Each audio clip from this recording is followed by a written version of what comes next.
Bueno, y por supuesto el periodismo nos hemos ocupado enormemente del tema. ¿Cómo no nos va a sacudir hasta lo más profundo del alma y sobre todo motivando nuestra necesidad de investigar un caso como esta herida abierta que significa la muerte de Nisman, ¿no?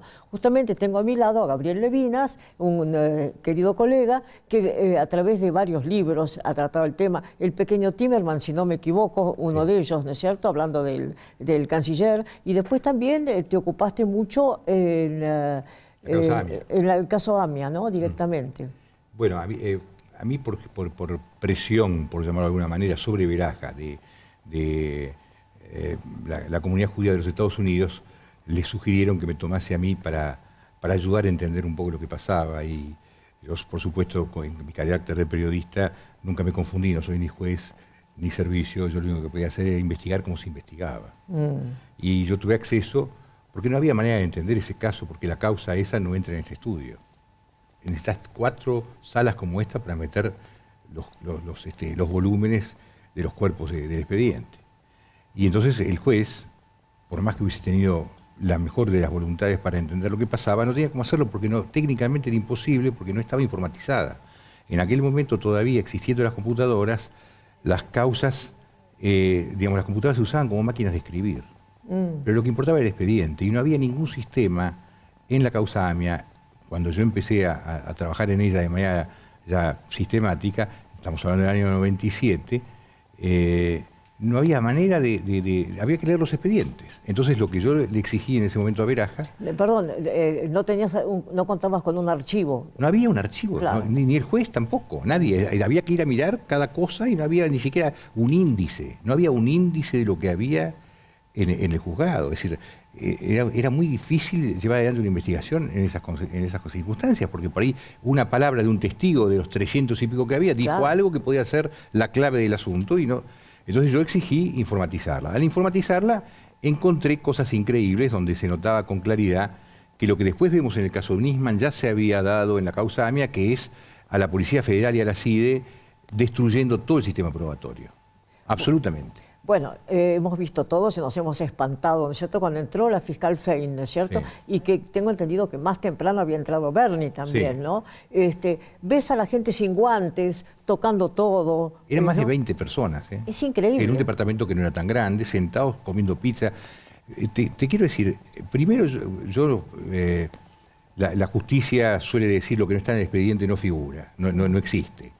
Por supuesto, como no soy abogado, yo no creo en eso, y entonces yo salgo a buscar otras cosas más que pueden haber quedado afuera del expediente justamente a propósito, porque con nuestra justicia federal, donde es muy difícil llegar a juez si no sos básicamente corrupto, no quiero generalizar, pero es muy difícil no hacerlo, sobre todo con estos 12 jueces de acá, me fui al edificio. Lo primero que hice, hablé con los vecinos, por supuesto que ellos tenían mucho miedo, y me decían que durante todo el día ese, que después se encuentra a Nisman a la noche, sintieron un montón de ruido. Inusuales ruidos se escuchaban en la casa, en un edificio que tenía problemas de acústica además, que lo solucionaron los otros dos, pero en el primero, que era donde vivía Nisman, había muchos problemas de acústica y se sentían muchos ruidos. Pero volviendo al tema AMIA y la relación, creo que en ambos casos lo que se buscó siempre es embarrar la cancha, ensuciar y que no se pueda llegar a la verdad. Mira, fíjate las imágenes hablan solas, ahí las tenemos. Bueno, esa es la puerta del departamento, ¿no? Ahí ves. Esto es, imagínatelo en tiempo real, esto es cuando están realmente entrando. De hecho, ahí ves el horario que fue a las 2 de la mañana, que es el horario de grabación. Eso es a las 2:07 de la mañana.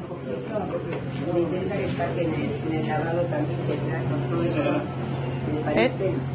Esa que escuchabas era Viviana Fein, la fiscal que quedó a cargo de la investigación. Así estaba la cocina. Claro. Esa persona que ves de blanco es uno de los peritos, hubo varios.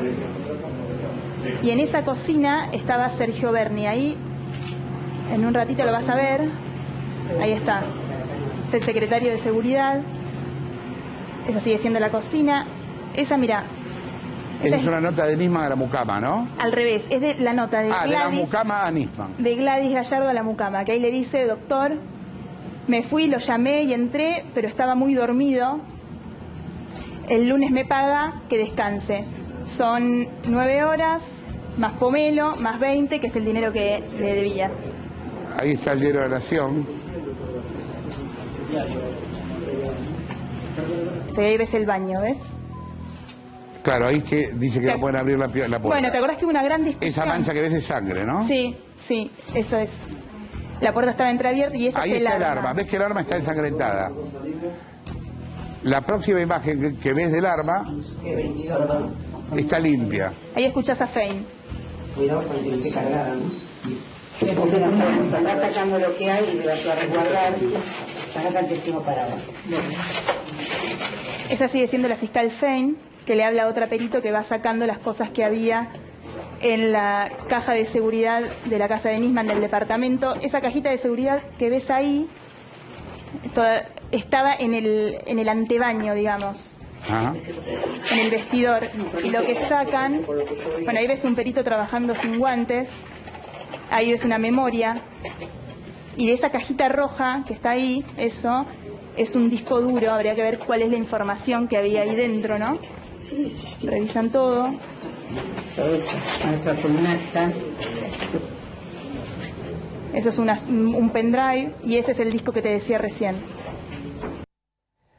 Bueno, justamente esta excelente nota de Maru Dufar para el programa de Jorge Lanata, bueno, gracias a los dos por habernos prestado el material, te muestran, ¿no es cierto?, la desprolijidad con que esa noche se manejaron las cosas. Si fuese un sargento de Ingeniero Juárez Formosa el que hace este desastre, uno podría decir, bueno, el hombre no sabe. Pero se trata del jefe de la policía, el jefe de la prefectura, el secretario de Seguridad, el jefe de investigación de la Policía Federal. Cualquier persona que desde la ciudad de Buenos Aires haya mirado 4 veces alguna serie de televisión sabe que así no se hacen las cosas. Es decir, esto no puede ser... Vamos a ponerlo al revés. Suponete que realmente Nisman se suicidó. Sí. No tocó nada, dijo que hagan todo perfectamente, que saquen toda la información que tienen que sacar y estamos todos felices, se había suicidado. Pero solamente cuando ellos se dan cuenta que esto no fue un suicidio, es que se ponen a hacer todo este trabajo de arruinar todo. Cuando empiezan los peritos, que además los peritos también, en un momento, cuando fue la causa AMIA, la mayoría de los peritos de la Corte habían sido procesados por distintos tipos de ocultamiento de pruebas, por un montón de cosas, en esa época me acuerdo. Es decir, no es que los peritos son Dios en la Argentina. Los peritos también forman parte de un sistema judicial corrupto. Además, acordate que, por ejemplo, hay cosas que nunca se aclararon. Una ambulancia sin chapa, ¿te acordás que aparece Sí, en la calle Pasteur? de todo pasó. Después, una reunión aparentemente de cara pintadas en las inmediaciones. ¿Cuánta gente recordás vos caminando arriba de los escombros? Claro. Y bueno, sin embargo, cada una de las pruebas, de los pedazos de motor, de esto y del otro, decía... Ante la ausencia de testigos y dada la peligrosidad del lugar, entonces un señor decía haber visto llegar un policía con eso en la mano a la vuelta de la calle. Es decir, todo así fue, no tiene ningún valor. Y acá pasó lo mismo. Acá lo que pasa es, te vuelvo a repetir, si esto hubiese sido un suicidio, que era lo que le convenía al gobierno nacional, a Berni y al jefe de policía que en ese momento tenía alguna clase de orden, hubiesen dejado todo como estaba. Llaman a los peritos, filman todo, nadie toca y está todo perfecto porque fue un suicidio. En cambio, ¿qué es lo que hacen? Mueven todo, sacan todo, corren todo, como para que ya aparezca la duda. No hay ninguna duda de que fue a propósito esto, no hay ninguna duda de que fue a propósito porque no hay manera. Y además existen una serie de elementos políticos, situaciones que fueron pasando a lo largo del tiempo que te indican, el fiscal iba a hacer algo. Al otro día, yo con Nisman no tenía buena relación. A pesar de eso me había llamado unos días antes de esto, habló conmigo, inclusive nos mandamos un par de WhatsApp, un par de días antes, no me acuerdo exacto el día, porque él me dijo a mí que yo iba a ser reivindicado por esta historia de Elía, que yo lo había denunciado de Elía por tener una empresa de transportes por el tema del petróleo y de Energas y toda esa cosa. Y él había mandado una desmentida en el programa de la Nata. Después ahí surgía que lo que yo decía era cierto en una de las grabaciones que tenía Nisman. Y me pidió, me dijo que dentro de 15 días él iba a llevar adelante una cosa que a mí me iba a beneficiar, que me pedía por favor que espere y me dio un par de cosas. Y sin embargo a los 3 días sale, como si además del apuro que él tenía, apareció un nuevo apuro que hizo, que esa cosa que él iba a hacer 15 días después la tuvo que apurar y hacerla antes. Sí, muy extraño. Sí, no, porque yo creo que él se dio cuenta que estaba solo, que Estiuso lo había dejado y que habían liberado la zona de alguna manera y por eso es que él se asusta y lo que pensaba hacer dentro de 15 días lo apura y lo lleva adelante. Él tenía una hipótesis respecto de Irán que yo no descarté nunca, pero también sabía que dentro del expediente habían informes de inteligencia que así decían y que podían ser creíbles, pero que no eran pruebas suficientes para un expediente. Y él no se había dedicado nunca enteramente a revisar lo que era la conexión local. Esa era nuestra diferencia. Pero más allá de eso, cuando hacemos el libro de Timerman, yo consigo la conversación de Timerman con el canciller iraní en Alepo. Sí, claro. Esto es lo que yo publico. Claro, me acuerdo, sí, sí. Ahí es cuando Nisman me llama, me pide información, yo le paso información. También me pide información sobre un agente encubierto que había dentro del AMIA, que era un tipo de la Policía Federal, que también le paso esa información y después se lo cita, se lo pone como testigo encubierto. Es decir, yo colaboré siempre con la cosa en la medida de mis posibilidades sobre la base de la información que yo tenía. Entonces, indudablemente acá había un elemento muy concreto que Nisman nota y que surge claramente.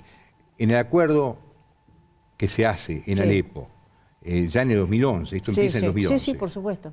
Donde está presente el canciller iraní, que eso no lo sabía Eliashev. Nosotros conseguimos la conversación concreta que hubo entre ellos dos y la publicamos. Sí, vos lo dijiste, sí. Hay un dato que es llamativísimo. Si Nisman, mejor dicho, si el gobierno nacional, al hacer el pacto con Irán, quería saber la verdad, e Irán quería saber la verdad, se hubiese citado los 8 candidatos. Sin embargo, solamente a los 5 que tenían la alerta roja. Es decir, que lo único que tenía como finalidad eso era la alerta roja. Porque si no hubiesen citado a los 8, no solamente a los que tenían la alerta roja. Bueno, te agradezco un montón una vez más, Gabriel Levinas, porque indudablemente, como decíamos hace un rato, el periodismo ha trabajado con mucho coraje y con mucha idoneidad en un caso tan terrible como es esta herida abierta. Gracias, Levinas. Y seguimos en un instante también con algo que quizás vos nos recordás, pero que tenemos en archivo, por suerte.